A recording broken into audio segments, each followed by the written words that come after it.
Today's video is an introduction to Radiomaster TX16s. You may be considering switching brands or new to the hobby and you have some questions.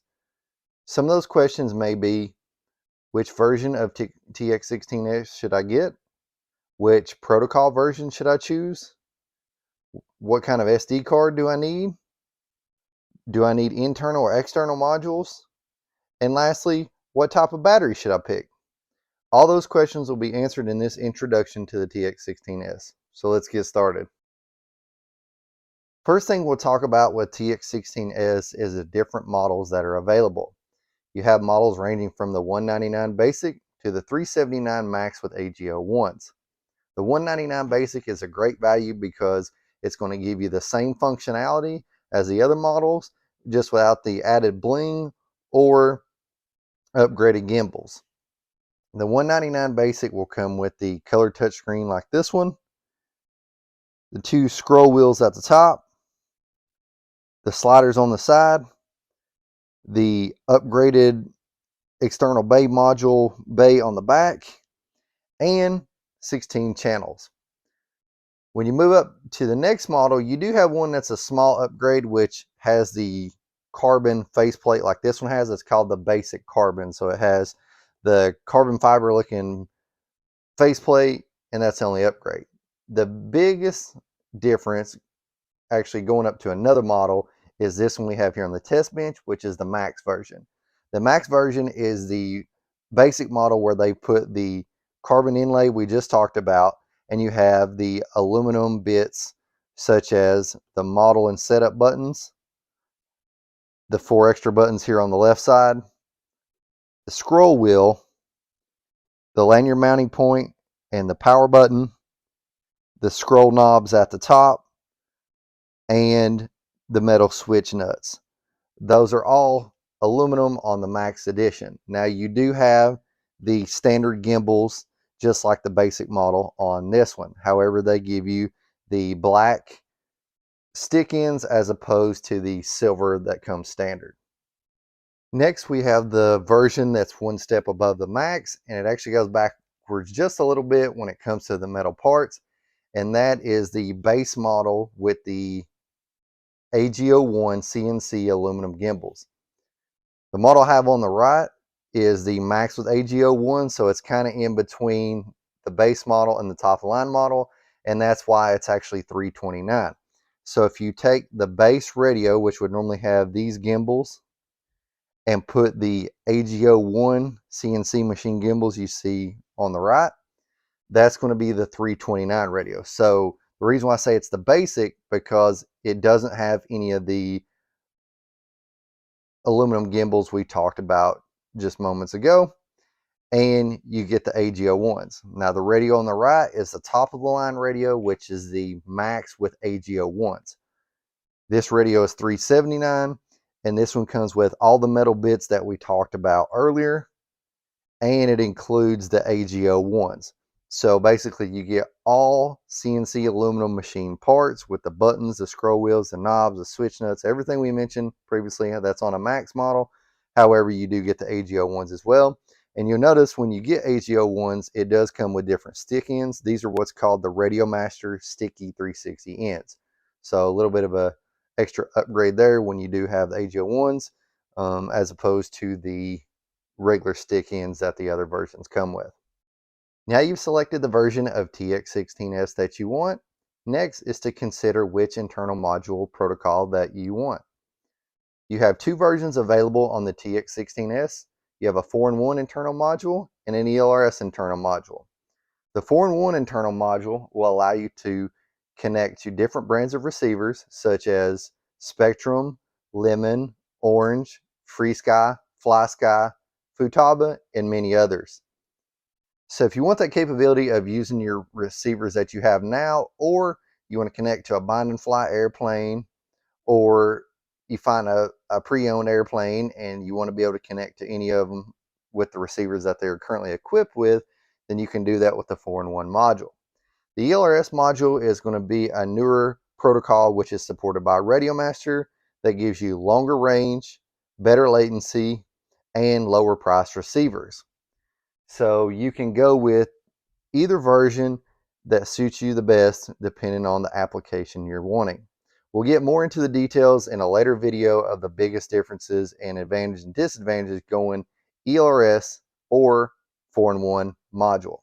Now, talking about that, I do want to mention that all the TX16s, you can add an external module to the back, which you can go with 4-in-1 built into the radio and ELRS module on the back, or you can go ELRS built in and the module on the back for 4-in-1. So just because you use one over the other to begin with doesn't mean you have to be stuck with that one, because you can always add the other version with the external module on the back. Next, let's talk about the SD card.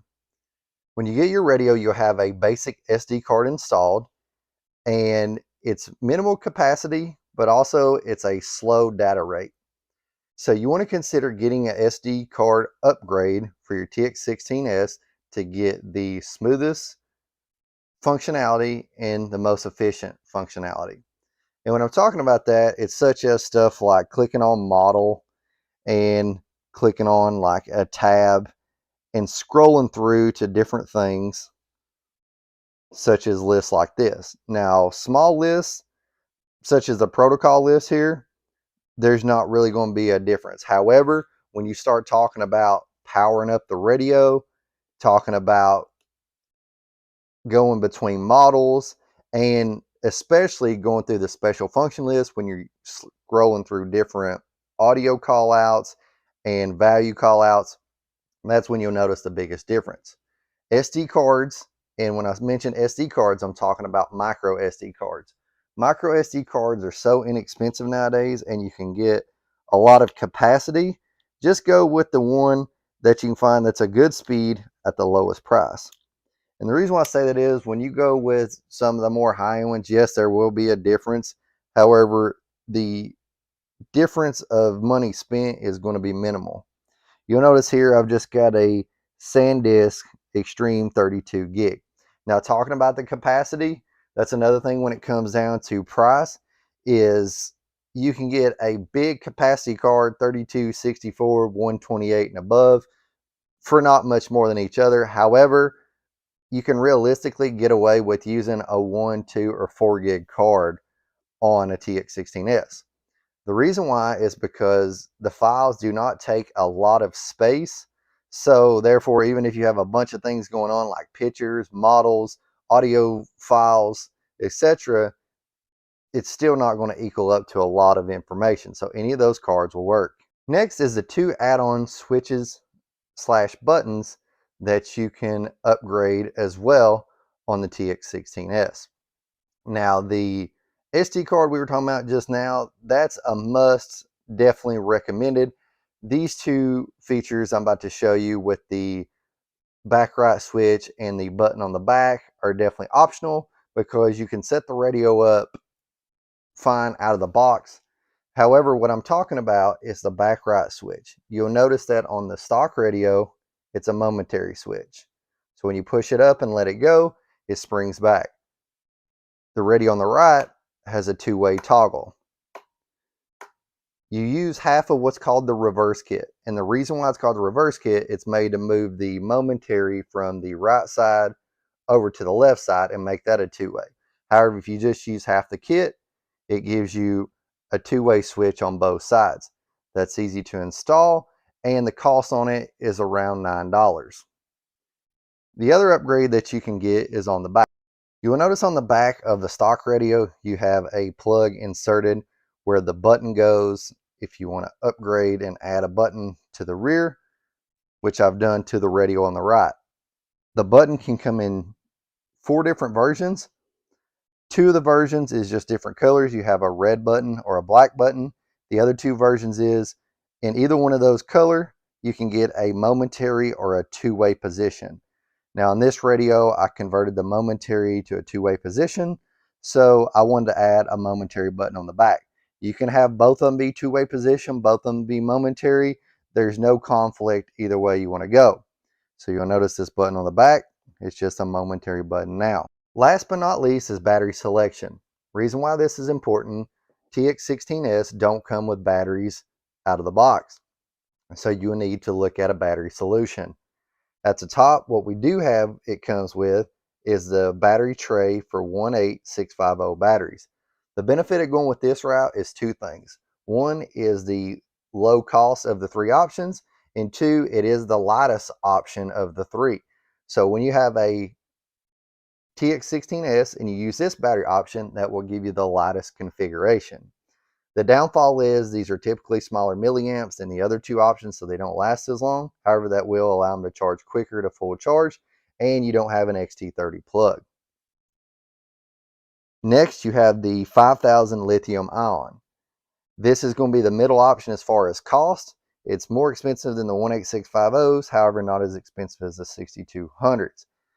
You'll notice that it's got a similar size to the 18650s. However, it's much smaller than the 6200. Price-wise, it's in the middle, so it's a balance between the two of the lowest and the most expensive option. The 5000 lithium ion is a little bit smaller than the 6200, and the 18650 is smaller as well. The reason why I talk about the size of them is how they fit in the battery tray. You will notice when I put the battery in the back of the tray, and I'm not going to actually plug it up, I'm just going to stick it in the battery tray so you can see there's actually quite a bit of gap around it. So depending on how firm the foam holds the battery, it may be able to move around a little bit, which is not a big deal. However, you will, maybe notice that as you're flying or handling the radio, and you may not want that. So it's something to consider. Now, depending on putting the battery in the back with the 5000, you got to be careful when you're installing the battery because it is a snug fit more than the 18650s.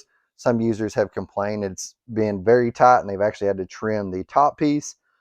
I haven't ran into that yet. However, I do want you to be aware that overall it's going to be a more firm fit and it's going to fit more snug in the back. Now, that being said, even though it is smaller and has that gap in the battery tray, depending on how firm the foam holds it on the back, it may not even slide around at all. Last option is the 6200 Lipo. This is going to be the most expensive and the heaviest. However, when you do talk about weight, some people do like a heavier radio as far as feel, so that's going to give you the heaviest weight of the three. The second thing is it's going to give you the most capacity out of the three. The third thing is it's actually going to fit the battery tray the best. So I'm going to do the fitment on the back again, the 6200. You will notice that it's a perfect fit on the back and you have just enough room to plug your battery lead into the bottom. This one is the highest cost of the three, but it gives you the most battery life, so that's to be expected. Now, one additional thing to consider is if you do have an external module that needs a power supply to it, the middle option and the bottom one, the 5000 lithium ion and the 6200 Lipo, is going to be preferred because they have an XT30 plug, which is what the modules take on the back. I'll show you the other radio, what I'm talking about. You will notice up top here, it's got an XT30 plug.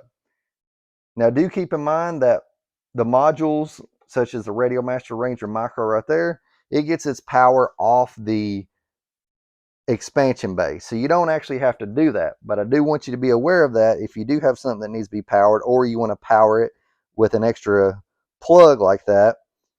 These have XT30s, the 18650 doesn't. And on the battery tray lid, you will notice it's got a little cutout so you can run that XT30 to the outside. So just kind of shining some light on that. I'm not going to go too far down the road on which models do that and configuration, all that stuff. I do want you to be aware that is, if that's something that you will need or consider at some point, you definitely want to go with the middle battery or the bottom one because they have the XT30 plugs. Now we've covered the things to consider and getting started with a Radiomaster TX16s. If you found this video informative, go ahead and push the like down below. If you want to see future videos on Radiomaster TX16s tutorials, go ahead and subscribe to the channel while you're here. I appreciate y'all watching, and we'll see you on the next one.